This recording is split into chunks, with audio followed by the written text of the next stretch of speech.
Hello, fiends, friends, and familiars. This is Matt Orozco here from Macabre Daily, and I'm excited today because I'm joined by Javier Gutierrez, who is the writer and director behind films like Before the Fall, The Wait, La Espera, which is one of my favorite films from last year in 2023.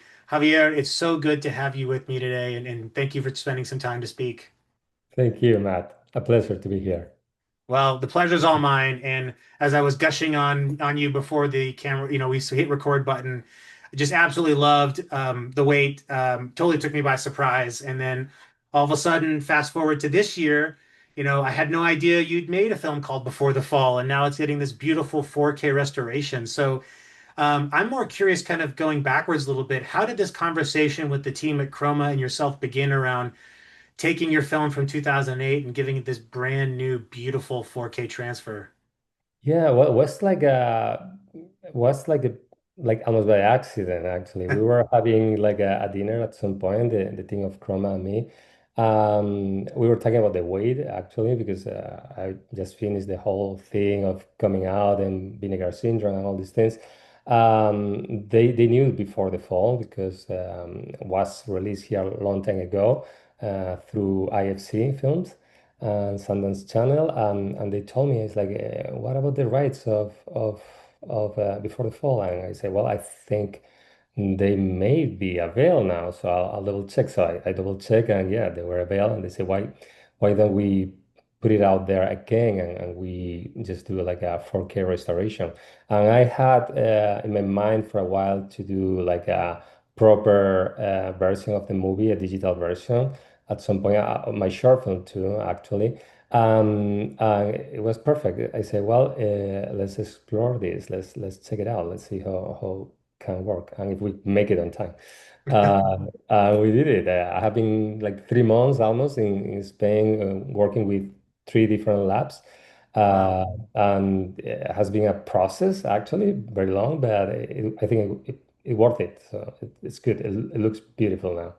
It does. I mean, I think I kind of caught this in the wait, but just this way you capture this almost kind of these earth tones, this very natural kind of, it's not desert, but it's this almost barren landscape that kind of exists in some of the rural parts of Spain. Like this, watching the Before the Fall, and I'd never seen it before, so I don't have a frame of reference or for comparison, but I could feel the dust, like Yeah. little speckles of dust kind of kicking up in the air. And just, I think it adds so much to it. And you talked about working with a few different labs here.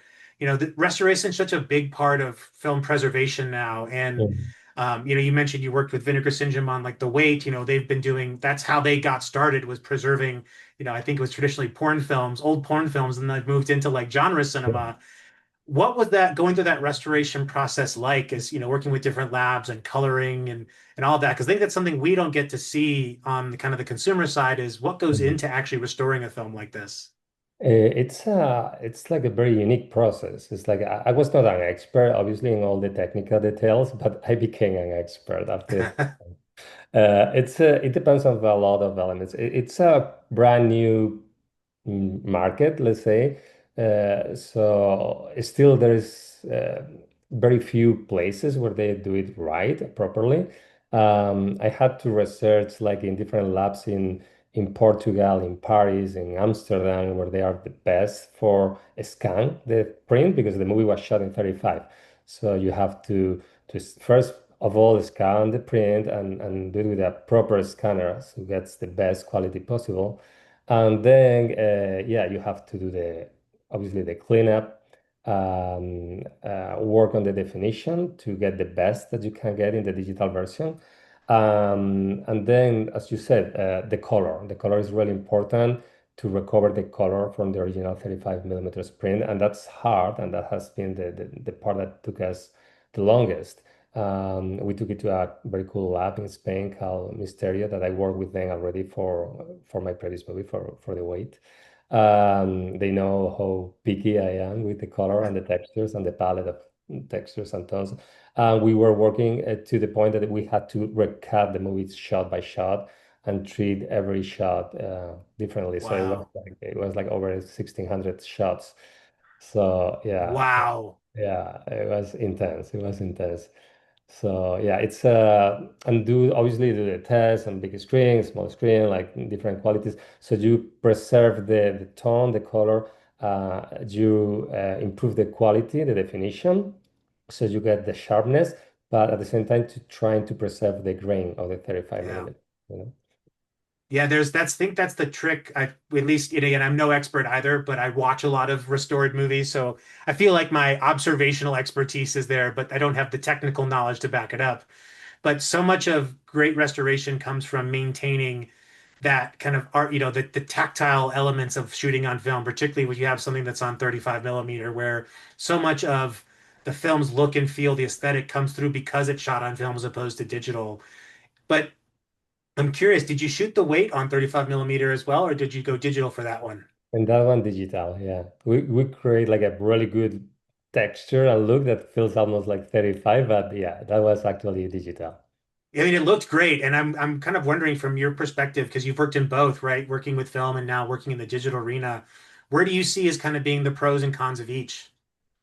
Well, obviously the 35 millimeters experience is beautiful. It's just like it's like going back to the roots. And when you shoot in 35, my first short film was shot in 35 millimeters that you can actually find on online. It's called Brazil, and it's in YouTube everywhere.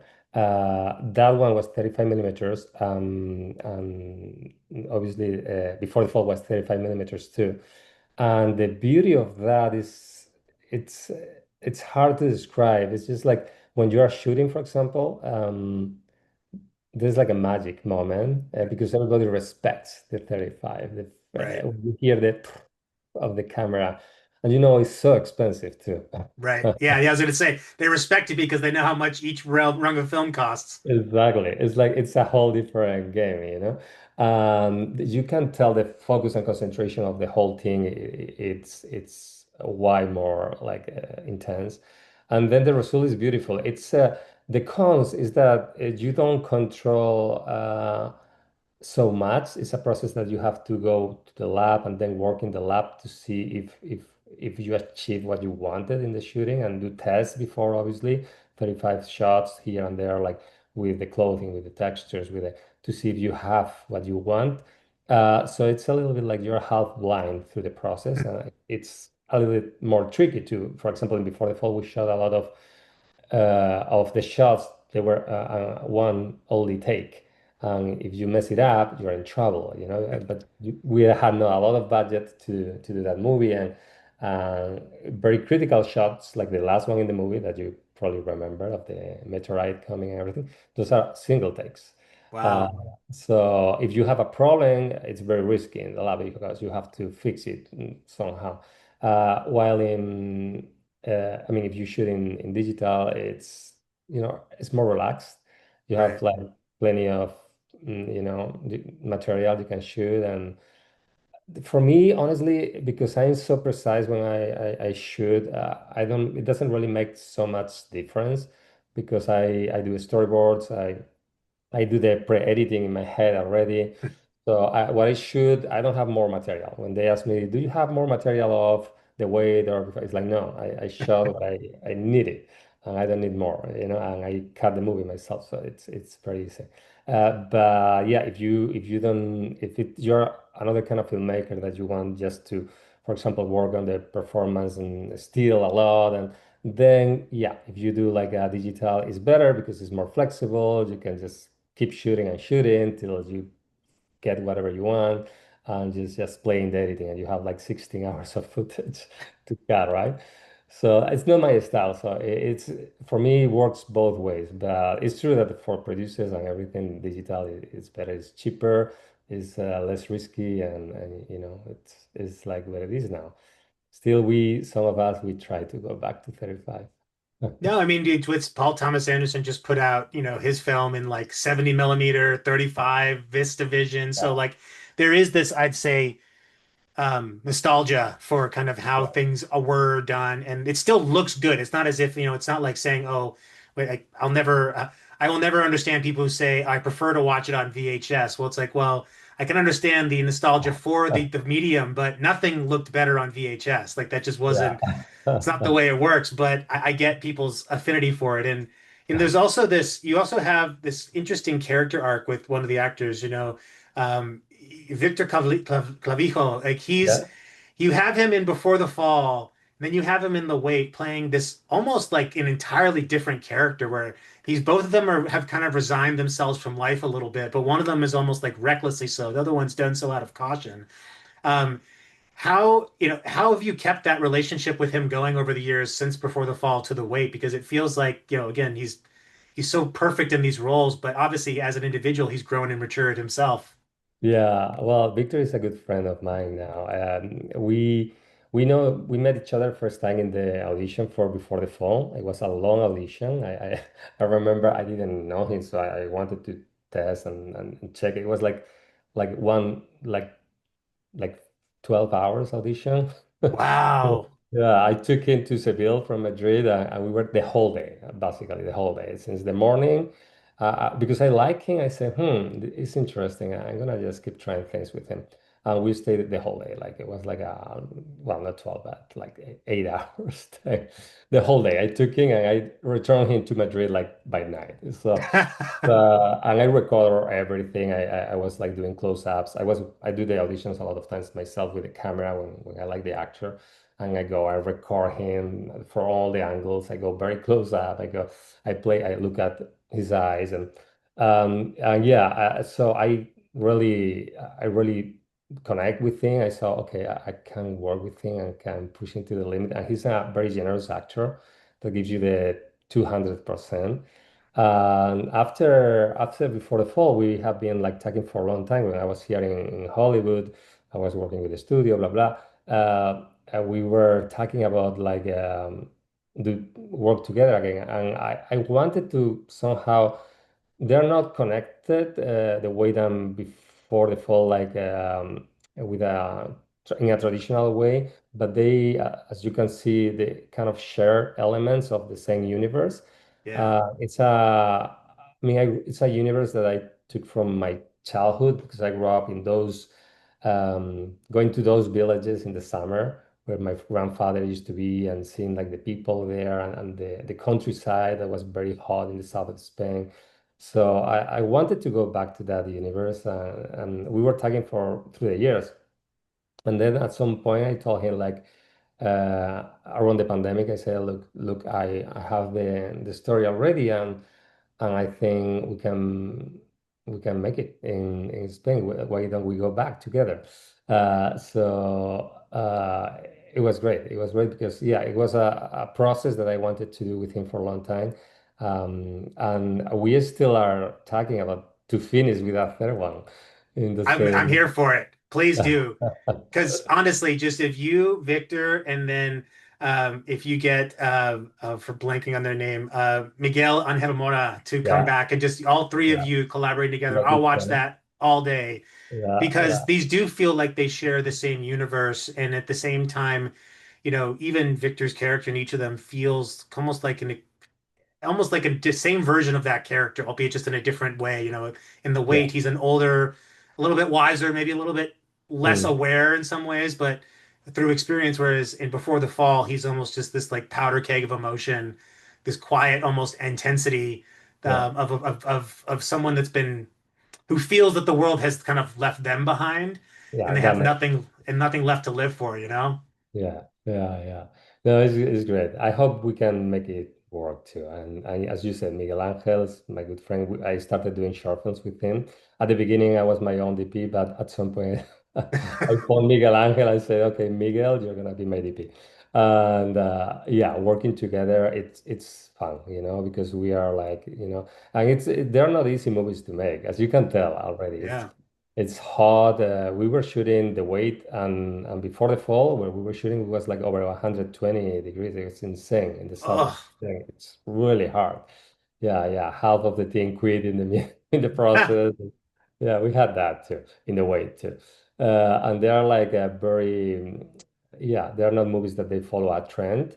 So they are harder to finance too, because it's like yeah. more like it's more of a spaghetti western even, than a movie for Netflix or something like that. So they are not easy to put together, but I think the possibility of the third one is coming closer. So hopefully, we'll do it again and we'll have fun again.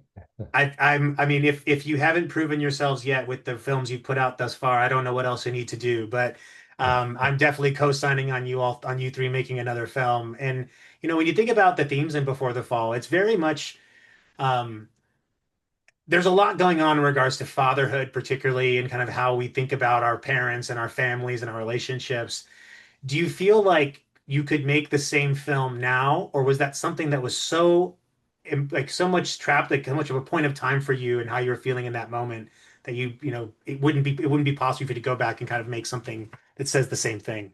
Well, I think the way I work is like I I write and I do the thing that is somehow I'm living and experiencing at that period of time. So, as you said, when I wrote Before the Fall and when I wrote The Wait, I was in very different places, you know. So I think those movies belong to that precise period of time.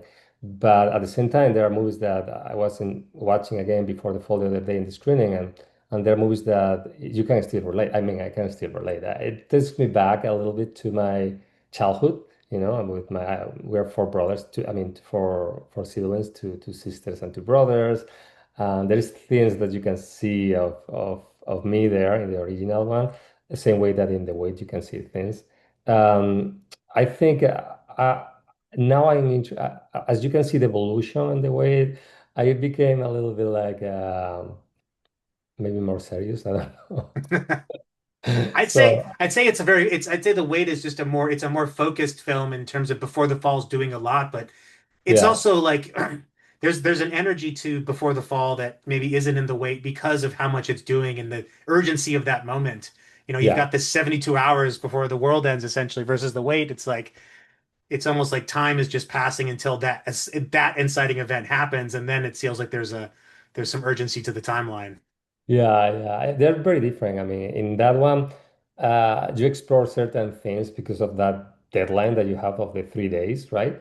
The way is more like it's a conceptual movie that actually I on purpose did this slow burn that is slow, just because actually it's a reaction to the fact that I keep seeing movies on streaming that are like so fast and all of them they have the same flavor and I wanted a movie that people could actually enjoy and they have to have the passion to watch so that's what the title the way to it's conceptual.